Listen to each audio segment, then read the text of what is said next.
कहीं ना कहीं लगता है कि अब इंडियन ड्रेसिंग रूम में ना वो जो रिफ्ट है ना, वो जो कैप्टनसी की भूख है, वो कैप्टनसी की लालच है, वो चीज अब इंडियन क्रिकेट को मुझे ऐसा लगता है इन कमिंग ईयर शायद खराब करेगी। Oh, and that's going for 6. That's going out miles and 50 up. What an innings of just 29 deliveries. He's a six-hitting machine tonight. He's hit 7 sixes. अस्सलाम वालेकुम जी, welcome to my YouTube channel. और Sydney से एक खबर आई है तो मैंने सोचा आप लोगों तक भी पहुंचा दी जाए। काफ़ी दिनों से एक स्पेकुलेशन चल रही थी कि कुछ लोग कह रहे थे विराट कोहली का ये आखिरी टेस्ट मैच हो सकता है, कुछ लोग कह रहे थे रोहित शर्मा का ये आखिरी टेस्ट मैच हो रहा है, कुछ लोग कह रहे थे कि शायद हो सकता है कि रोहित शर्मा इसके बाद आपको आज के बाद टेस्ट क्रिकेट में खेलते ना देखने को मिले। और काफ़ी स्पेकुलेशन चल रही थी।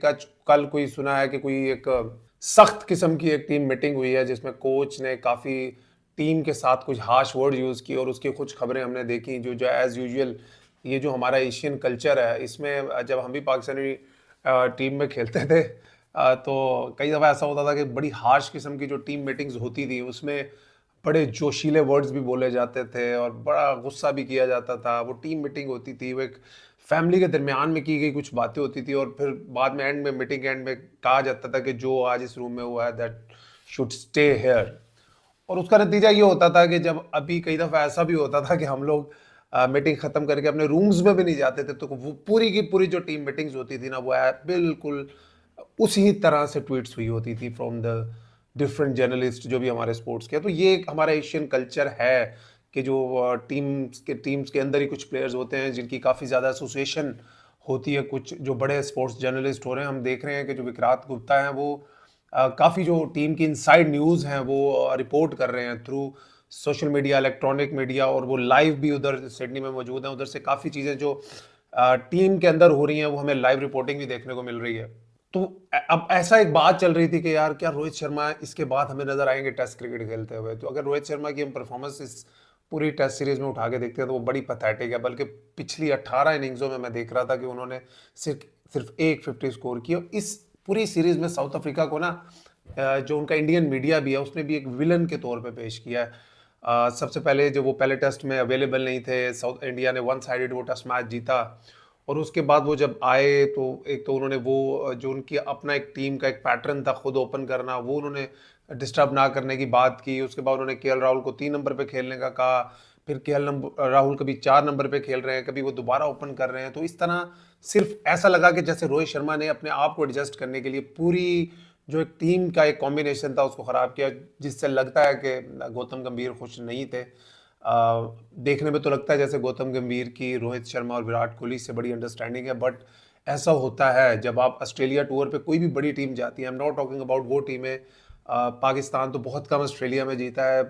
जब हम ऑस्ट्रेलिया खेलने भी जाते हैं तो कोई इतनी एक्सपेक्टेशंस होती नहीं है जीतने की, स्पेशली इन टेस्ट क्रिकेट। तो लेकिन जब बड़ी टीमें जाती हैं, जैसे इंग्लैंड ऑस्ट्रेलिया में जीतती होती थी, या इंडिया लेटली हमने देखा कि वो ऑस्ट्रेलिया में जीतती है, तो ऐसी जो भी बड़ी टीमें जब ऑस्ट्रेलिया में जाती हैं, हमने पास्ट में भी देखा है कि टीम के अंदर के जो इख्तलाफात हैं, जो लड़ाइयाँ हैं, वो सामने आते हैं। बिकॉज जब टीम आपकी हारती है तो आपके ड्रेसिंग रूम में वो सख्त बातें भी होती हैं, वो सख्त बिहेवियर्स भी आते हैं, मगर उन बिहेवियर्स का किसी जर्नलिस्ट के थ्रू बाहर मीडिया तक आना, ये एक बड़ी गलत चीज़ है। आई थिंक ये बड़ा एक गलत प्रेसिडेंट सेट होता है। मगर ये हमारा एशियन कल्चर है। हमारे जो एशियन टीम्स के जो प्लेयर्स हैं उनकी पर्टिकुलर जो जर्नलिस्ट होते हैं स्पोर्ट्स के, उनके साथ एक कनेक्शंस होते हैं जिसके थ्रू ये बाहर निकलती हैं। तो न्यूज़ ये आई है जी, रोहित शर्मा ने अपने ऑप्ट आउट कर लिया है सिडनी टेस्ट मैच से, जो मेरे लिए एक बड़ा सरप्राइजिंग डिसीजन था। बिकॉज मुझे ऐसा लग रहा था और पूरे जो क्रिकेट फैंस हैं उनको ऐसा लग रहा था कि शायद ये रोहित शर्मा के करियर का आखिरी टेस्ट मैच साबित होगा और वो इसके बाद टेस्ट क्रिकेट में नजर नहीं आएंगे। तो वो हो सकता है कि मैच से पहले एक अनाउंसमेंट करें। जो भी दुनिया में उनके करोड़ों फैन है, देखें इस बात में तो कोई शक नहीं है कि रोहित शर्मा एक बहुत बड़े प्लेयर है। सिर्फ इंडिया के लिए नहीं, वो ग्लोबली एक बहुत बड़े प्लेयर हैं। 4000 प्लस टेस्ट क्रिकेट में रन हैं, 4000 प्लस T20 आईज में रन हैं, 11,000 के करीब उनके ओडीआई में रन हैं, 50 प्लस उनके इंटरनेशनल हंड्रेड्स हैं, 3 डबल हंड्रेड है उनके ओडीआई क्रिकेट में। और अगर मैं कहूँ कि पिछले 10 या 15 साल का जो भी उनकी जनरेशन थी, जिस जनरेशन में वो क्रिकेट खेले हैं, अगर मैं कहूँ कि वो अपनी जनरेशन के सबसे गिफ्टेड और टैलेंटेड बैट्समैन थे, तो इसमें कोई दो राय मेरा नहीं ख्याल के होगी। बट मुझे ना ये जो इन्होंने अपने आप को ऑप्ट आउट किया ना, इसके पीछे कुछ वजूहत हो सकती हैं। या तो जो वो कल एक रिपोर्ट हो रही है कि जो एक सख्त मीटिंग हुई है कोच की तरफ से, उसमें ऑब्वियसली ऐसी सिचुएशन में जो भी कोचेज होते हैं, वो जो सारा इम्फेसाइज वो सीनियर प्लेयर्स पे आता है। बिकॉज देखें, आप सीनियर प्लेयर्स को बैक ही इन चीज़ों के लिए करते हैं। आप सीनियर प्लेयरों से आपको सीनियर प्लेयर्स को खिलाने की वजह ही ये होती है कि ये आईसीसी इवेंट्स और इस तरह की जो बड़ी सीरीज है उसमें डिलीवर करके वो टीम को फायदा देंगे। अगर आपके सीनियर प्लेयर्स जब परफॉर्म नहीं करते तो वो कहीं ना कहीं वो टीम पे एक बर्डन सा बन जाता है, टीम पे एक एक एक्स्ट्रा लगेज है जिसको वो टीम कैरी करती है। तो ऐसा ही लग रहा है कि जैसे उसके बाद शायद रोहित शर्मा ने ये डिसीजन लिया कि उनको नहीं खेलना चाहिए ये टेस्ट मैच। लेकिन उनके इस फैसले से बड़े क्वेश्चन जो हैं वो उठ रहे हैं कि क्या हम रोहित शर्मा को दोबारा टेस्ट क्रिकेट में खेलता हुआ देखेंगे या नहीं देखेंगे। ऑब्वियसली मुझे लगता है इसमें बीसीसीआई भी इन्वॉल्व हुई होगी, उन्होंने कोच को भी बताया। ये ऐसा हो नहीं सकता कि इतनी बड़ी सीरीज के दौरान इतना बड़ा प्लेयर वो कहे मैं कल मैच नहीं खेल रहा हूँ। देखें, ये सीरीज ना तो अभी इंडिया हारा है, ये सीरीज अभी भी ड्रॉ हो सकती है। अगर ड्रॉ होती है ये सीरीज तो जो बॉर्डर गावस्कर ट्रॉफी है वो ऑब्वियसली इंडिया के साथ जाएगी, क्योंकि उन्होंने पिछली दोनों टेस्ट सीरीज जो बॉर्डर गावस्कर ट्रॉफी अभी भी उन्हीं के पास है, क्योंकि वो दोनों पिछली टेस्ट सीरीज जीते हैं ऑस्ट्रेलिया में। तो मुझे ऐसा लगता है कि ये टीम की बैटरमेंट के लिए डिसीजन लिया जा सकता है। और ये हो सकता है कि बीसीसीआई ने उनके साथ कुछ ऐसी बात हुई हो कि जिसमें वो रिटायरमेंट है, जो उनका आखिरी टेस्ट मैच है, रोहित शर्मा की ख्वाहिश भी हो कि वो इंडिया में खेलें। और अगर वो ये टेस्ट मैच भी खेलते और वो फ्लॉप होते और इंडिया पूरी तरह वो मैच हारती, तो मुझे लगता है फिर कोचिंग स्टाफ के पास भी और बीसीसीआई के पास भी कोई जवाब ना होता उनको एक और टेस्ट मैच खिलाने का। तो मुझे जहाँ तक लगता है रोहित शर्मा का इस टेस्ट मैच से ड्रॉप होना, एक तो ये वजह है कि वो फॉर्म में नहीं है। उन्होंने कोचेस ने भी उनसे बात की होगी, उन्होंने खुद भी सोचा होगा कि एक शुभमन गिल जो कि he is the second highest scorer in test cricket this year, वो बाहर बैठे हुए हैं, तो I think he should play. और दूसरा, अगर वो इस टेस्ट मैच में फ्लॉप होता है तो उनके लिए फिर मौका नहीं है कि वो एक ग्रैंड सेंड ऑफ जो टेस्ट क्रिकेट से है वो अपने होम में ले सके। तो मुझे जो मेन रीज़न लगती है उनके ना खेलने की वो यही लगती है कि हम रोहित शर्मा को ज़रूर एक टेस्ट मैच और खेलता देखेंगे और वो उनके होम पे होगा। लेकिन अगर देखिए, ये एक कल्चर है जो हमारे एशियन लेजेंड्स हैं उनको चेंज करने की ज़रूरत है।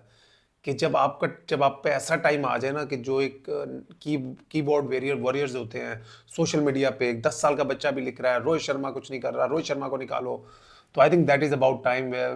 उससे पहले एक तो सोच लेना चाहिए कि आप रिटायर हो जाएं। लेकिन आई थिंक मेरे ख्याल में it's about time Rohit Sharma को टेस्ट क्रिकेट से रिटायरमेंट लेकर उनको फोकस अपना ओडीआई क्रिकेट में करना चाहिए। और मुझे लगता है कि शायद चैंपियंस ट्रॉफी के बाद रोहित शर्मा हमें ओडीआई क्रिकेट खेलते हुए नजर ना आए। मगर जो भी होगा, I think he had been a great ambassador of the game, great player of our generation, one of the most gifted, one of the most talented batters that I have ever seen in my life. जिनके साथ में खेला हूँ, जिनके against में खेला हूँ, मैंने उनसे टैलेंटेड और उनसे ज़्यादा गिफ्टेड प्लेयर नहीं देखा। बट ये दैट इज़ लाइफ। आप जितना भी आप पे अच्छा टाइम और बुरा टाइम हमेशा आता है, और एज एक ऐसी चीज़ है, आप जिसको जितनी भी मेहनत कर लें, you can not beat your age. I think Rohit Sharma had a great career और वी प्रे कि we will be able to see him once more in his test career. और मुझे ना एक और चीज़ लगती है, वो ये है कि इंडियन ड्रेसिंग रूम में ना हमने बड़े सालों से देखा है कि जो इनकी कैप्टनसी है ना वो बड़ी स्मूथली ट्रांसफर हुई है टू अनदर। जब हमने देखा था कि सचिन तेंदुलकर कैप्टन थे तो राहुल द्रविड़ कैप्टन बन गए, उनके बाद जब एमएसडी कैप्टन बने तो उनको थोड़ी सी बर्दाश्त करनी पड़ी सीनियरिटी चीज़ों को।